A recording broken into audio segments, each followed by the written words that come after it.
Class 8-এর প্রথম unit টেস্টের ইতিহাসের একটি গুরুত্বপূর্ণ প্রশ্নপত্র নিয়ে আলোচনা করব। দেখো এই সেটের প্রত্যেকটা প্রশ্ন কিন্তু তোমার পরীক্ষার জন্য মোস্ট ইম্পর্টেন্ট, তাই মন দিয়ে কিন্তু খেয়াল করবে। প্রথম ইউনিট টেস্টে ক্লাস 8-এ ইতিহাসের নাম্বার থাকবে 30, সময় থাকবে 1 ঘন্টা। এবার চলে আসছে প্রশ্ন পর্ব নিয়ে আলোচনা। একের প্রশ্ন দেখো বলেছে, একের 1 নাম্বার, বাংলার প্রথম গভর্নর ছিলেন Lord Canning, Lord Dalhousie, Robert Clive, Lord Wellesley. বাংলার প্রথম গভর্নর ছিলেন কিন্তু আমরা বলবো রবার্ট ক্লাইভ।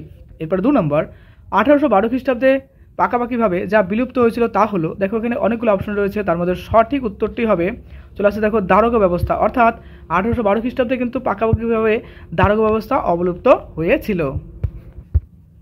3 নম্বর, স্যার এডওয়ার্ড হাইড ইস্ট কে ছিলেন? দেখো ইনি ছিলেন সুপ্রিম কোর্টের প্রধান বিচারপতি।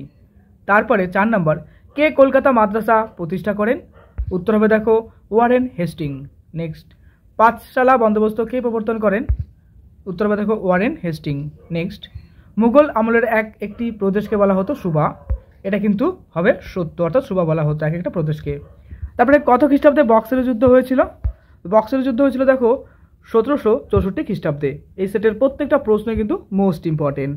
তোমাদের ক্লাসের বইভিত্তিক সাজেশন দেওয়া হয়েছে, অবশ্যই বইভিত্তিক সাজেশন ফলো করো। দেখো বইয়ের কোন প্রশ্নগুলো মোস্ট ইম্পর্টেন্ট সেগুলো নিয়ে কিন্তু বইভিত্তিক সাজেশন অবশ্যই সেগুলো ফলো করবে। 8 নম্বর, পলাশীর যুদ্ধ হয়েছিল ড্যাশ খ্রিস্টাব্দে? দেখো পলাশীর যুদ্ধ হয়েছিল 1757 খ্রিস্টাব্দে। নেক্সট, কে মুঘল সম্রাটের কাছ থেকে জগৎ শেঠ উপাধি পান?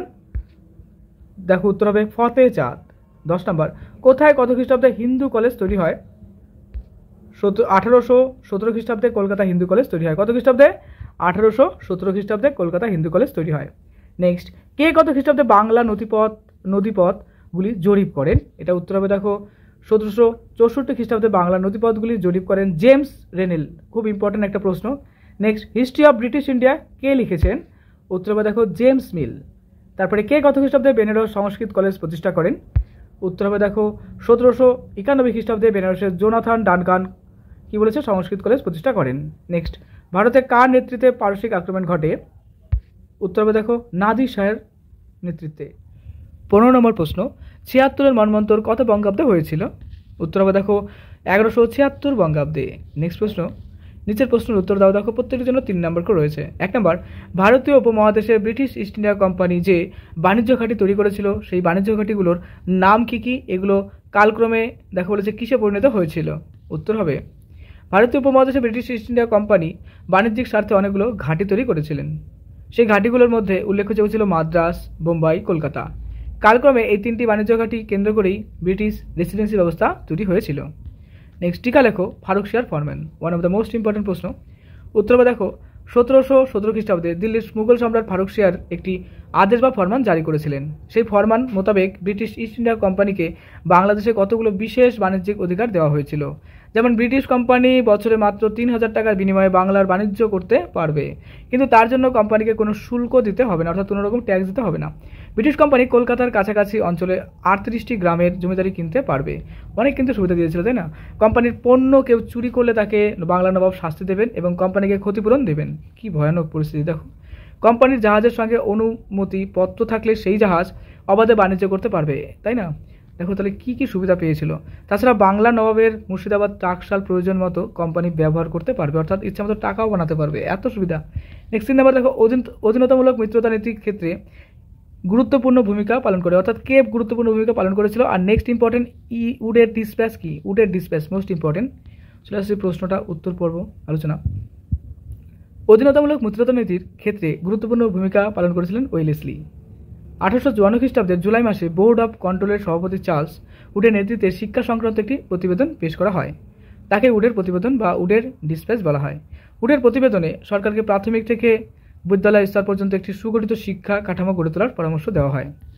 মোস্ট ইম্পর্টেন্ট, অবশ্যই পড়ে রাখবে। হ্যাঁ, তারপর দেখো দৈত্য শাসন ব্যবস্থা সম্পর্কে যা জানো লিখো, এটাও মোস্ট ইম্পর্টেন্ট। আমরা বলবো দেখো দৈত্য শাসন ব্যবস্থা 1765 থেকে 1772 সাল পর্যন্ত বাংলার বিদ্যমান ছিল। এই ব্যবস্থায় কোম্পানি দেওয়ানি এবং নবাব যেরকম নিজামত যাকে বলা হয় উভয় শাসন ছিল, অর্থাৎ দুজনেই কিন্তু শাসন ব্যবস্থা করতো, অর্থাৎ কোম্পানিও করতো তার পাশাপাশি নবাবও করতো।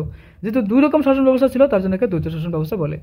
কোম্পানি রাজস্ব আদায় করতো, নবাব প্রশাসনিক কাজ করতেন, অর্থাৎ কোম্পানি কী করতো শুধু ট্যাক্স অর্থাৎ টাকা কামাই করতো, আর নবাব কী করতো প্রশাসনিক কাজ করতেন, অর্থাৎ শাসন ব্যবস্থা দেখতেন। তবে কার্যত ক্ষমতা কোম্পানির হাতেই ছিল। টোটালটা কিন্তু কোম্পানি দেখতো, কিন্তু নবাব জাস্ট রয়েছে তাই। সহজ ভাষায় বলতে গেলে নবাব ছিলেন নাম কা ওয়াস্তে শাসক, অর্থাৎ তেমন কিন্তু কিছু ছিল না। আর আসল ক্ষমতা ভোগ করতে বা ছিল কার হাতে? কোম্পানির হাতে। নবাবের কাজ ছিল শুধু প্রশাসনিক কাজকর্ম দেখাশোনা করা, কিন্তু রাজস্ব আদায়ের অধিকার ছিল একমাত্র কোম্পানির হাতে। এটা কিন্তু একটা বড় একটা পয়েন্ট কিন্তু ছিল, তাই না? অর্থাৎ যদি প্রশাসনিক কাজে কোনো রকম গোলযোগ হয় সেটা দেখবে কে? নবাব দেখবে। মানুষের কাছে খারাপ হবে কে? নবাব হবে। আর রাজস্ব আদায়ের ব্যাপারে কী করবে? কোম্পানি বেশ বিন্দাস টাকা পয়সা কামিয়ে নিয়ে চলে যাবে, অর্থাৎ ট্যাক্স ফ্যাক্স সব কিছু সে দেখবে।